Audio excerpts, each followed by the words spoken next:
Welcome back. आप देख रहे हैं आज पाकिस्तान। आज के हमारे सेगमेंट डॉक टॉक में हम बात करेंगे पोस्टपार्टम डिप्रेशन के हवाले से। आज भी हमारे समाज के कई जो हिस्से हैं वो इसको एक्सेप्ट ही नहीं करते। सब लोगों को लगता है कि औलाद का पैदा होना दुनिया की सबसे बड़ी खुशी है, अल्लाह ताला की नेमत है, और अगर इसके फ़ौरन बाद अगर एक खातून उदासी का या किसी किस्म के डिप्रेशन का इंदिया देती है या उसमें इस तरह के कोई सिम्टम्स नज़र आते हैं तो सबसे पहले उसको कहा जाता है कि ये नाशुक्री मत करो।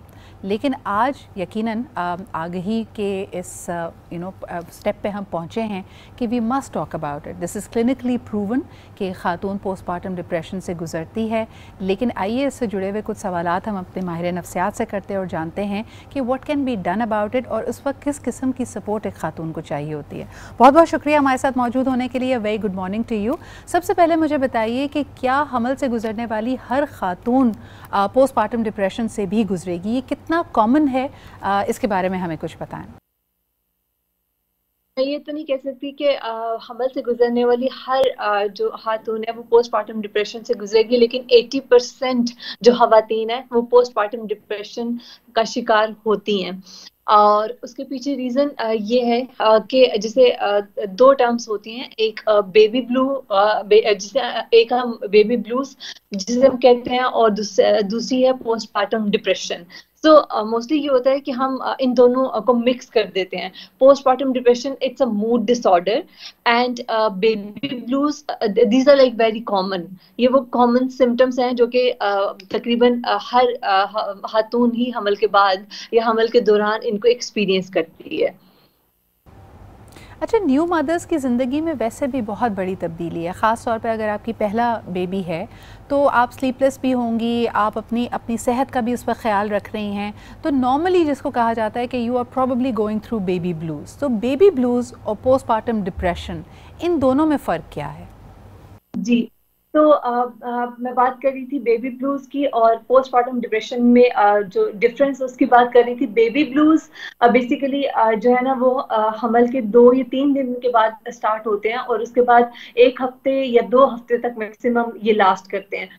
और जो पोस्टपार्टम डिप्रेशन है वो बेबी ब्लूज से ज्यादा इंटेंस होता है, उसकी सिम्टम्स भी इंटेंस होती हैं, और वो लास्ट करता है वीक्स टू मंथ्स, और लाइक वो आगे आगे ईयर्स तक भी चला जाता है अगर हम उसको प्रॉपरली ट्रीट नहीं करते हैं। अगर हम उसको अनट्रीटेड छोड़ देते हैं, अगर हम कोई हेल्प सीख नहीं करते हैं, तो फिर वो ज्यादा इंटेंस हो जाता है और उसका दौरानिया ज्यादा होता है। बेबी ब्लूज जो है उसके सिम्टम्स जो है वो लेस इंटेंस होते हैं, जबकि पोस्टपार्टम डिप्रेशन के जो सिम्टम्स हैं वो मोर इंटेंस होते हैं और ज्यादा अरसे तक लास्ट करते हैं।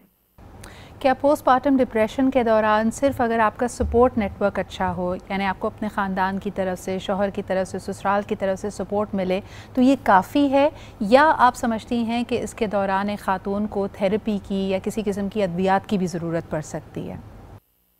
अब बात करते हैं पोस्टपार्टम डिप्रेशन की, तो बेसिकली इसमें जो है ना वो 49% जो है ना वो मेडिकेशन रोल प्ले करती है अपना, और इसमें मेडिकेशन भी कंपल्सरी होती है। और इसमें देखिए, आप साइकोथेरेपी के थ्रू भी आप हेल्प सीख कर सकते हैं, मेडिकेशन के थ्रू भी आप हेल्प सीख कर सकते हैं, काउंसलिंग के थ्रू भी आप हेल्प सीख कर सकते हैं।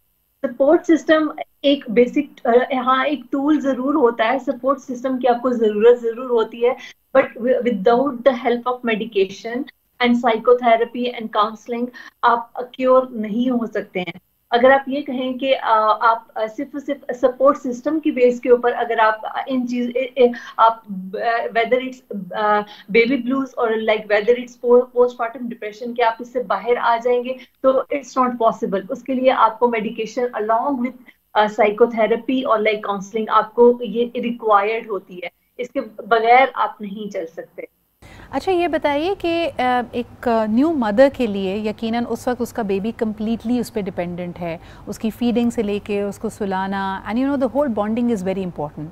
अगर ख़ातून ख़ुद पोस्टपार्टम डिप्रेशन से गुजर रही है तो इसका मदर एंड चाइल्ड बॉन्डिंग पे क्या असर पड़ता है? जी, अगर एक मदर पोस्टपार्टम डिप्रेशन का शिकार है तो इससे मदर और जो चाइल्ड की बॉन्डिंग है उस पर बहुत बुरा असर पड़ता है। सबसे पहली बात तो ये है कि पोस्टपार्टम डिप्रेशन की अगर हम सिम्टम्स की बात करें तो उसमें एक सिम्टम होती है कि mother starts thinking that like she is not a good mother, she won't be a good mother, she won't be a good I mean like a mother who can take care of a child, और like उसको pamper करना और उसका अच्छे तरीके से ख्याल रखना, ये सारी की सारी चीजें शायद वो अच्छे तरीके से कर नहीं पाएगी, वो केपेबल नहीं है इन सब चीजों को करने के लिए। तो इसकी ये एक रीजन होती है। और जब एक मदर पोस्टमार्टम डिप्रेशन से गुजर रही होती है तो उसकी वजह से, क्योंकि वो एक अलग फेज में होती है, वो एक अलग चीज से फाइट कर रही होती है, at the same time she is feeling bad for the child because वो उसकी प्रॉपर केयर नहीं कर पा रही होती, वो उसके बारे में ये सोच रही होती है कि नहीं, I am not a good mother. बच्चे को जो जिस केयर की, जिस अफेक्शन की, जिस चीज की उस वक्त जरूरत होती है, बच्चा उस चीज से डिप्राइव्ड हो जाता है। सो इसकी वजह से मदर और चाइल्ड इन दोनों की बॉन्डिंग पे बहुत बुरा असर पड़ता है। सो उसकी वजह से एक और चीज पे मैं बताती चलूं कि इससे बहुत अगर मदर पोस्टमार्टम डिप्रेशन का शिकार है, अगर प्रॉपर ट्रीटमेंट सीख नहीं कर रही है, तो बहुत ज्यादा चांसेस होते हैं कि जो बच्चा है वो किसी न किसी